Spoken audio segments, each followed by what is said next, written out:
나라가 안팎으로 혼란스러운 여정입니다. 대통령이 휴가를 취소하고 국무총리도 휴가를 취소하면서 정치권 전반이 휴가에 주춤하고 있는 상황입니다. 외교에서의 혼란과 고립은 대한민국이 제대로 존재하는가를 의심할 지경에 이르게까지 했습니다.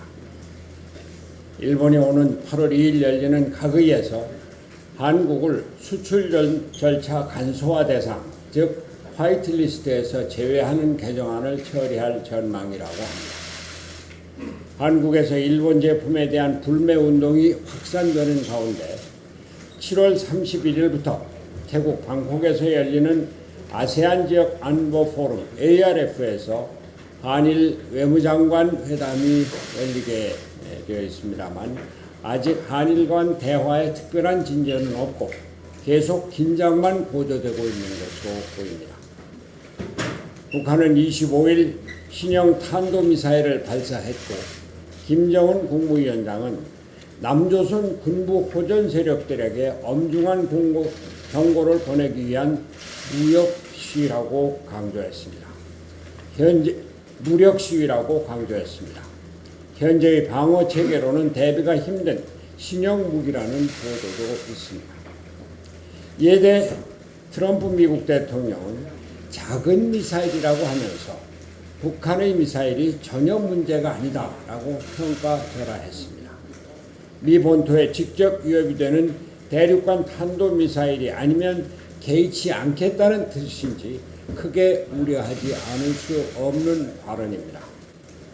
오히려 트럼프 미 대통령은 어제 SNS를 통해서 WTO의 개발도상국 우대 체계에서 한국을 제외할 것을 요구했습니다. 트럼프 대통령의 발언은 주로 중국을 겨냥한 것이라고는 하지만 한국을 직접 거명했다는 점에서 앞으로 농업 분야를 포함한 통상 압박이 거세질 것을 예고하고 있는 것입니다.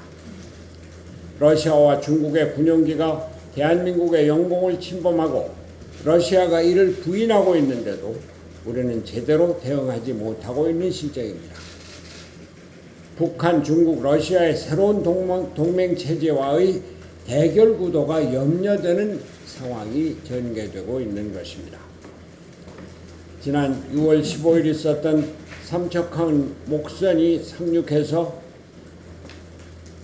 세상을 시끄럽게 했는데 그제도 북한군 부업선으로 추정되는 목선이 NLL을 넘어서 남하했다는 소식이 있었고 지난 23일에는 9년 만에 직파 간첩이 검거되기도 해서 우리 국민을 더욱 불안케 하고 있습니다. 문재인 대통령과 이낙연 총리가 휴가를 취소하면 뭐합니까? 어수선한 외교 문제를 정리하기 위한 마땅한 조치가 있어야 하지 않겠습니까? 국내 정치를 보면 외교 행위는 보이지 않고 그저 보이는 것이 검찰총장을 임명하고 우리 총장님이라고 추켜세우고 조국 민정수석은 퇴임하면 곧 이어서 법무장관으로 개선장군처럼 들어설 것이라는 이야기가 뉴스를 덮고 있습니다. 지금은 더 이상 적폐청산에 국력을 허비할 때가 아닙니다.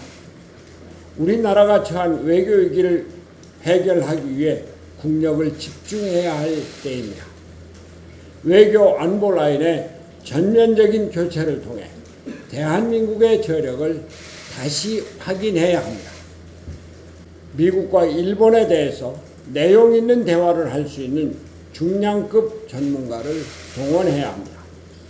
미국과 일본 등 전통적인 동맹국들과의 관계 개선이 급선무입니다. 원로들을 모셔서 미국과 일본 등 우리나라의 동맹체제를 다시 확인해야 할 때입니다. 코드 인사로는 오늘의 위기를 극복하지 못합니다. 마침 오늘 제가 제안하고 청와대 영수회담에서 합의되었던 범국가적 비상협력기구의 구성을 위해 5당 사무총장이 실무협의를 가질 예정이라고 합니다. 우리 국민에게 희망을 줄 수 있도록 협의가 원활히 진행되어 조속히 기구가 출범할 수 있게 되기를 바랍니다.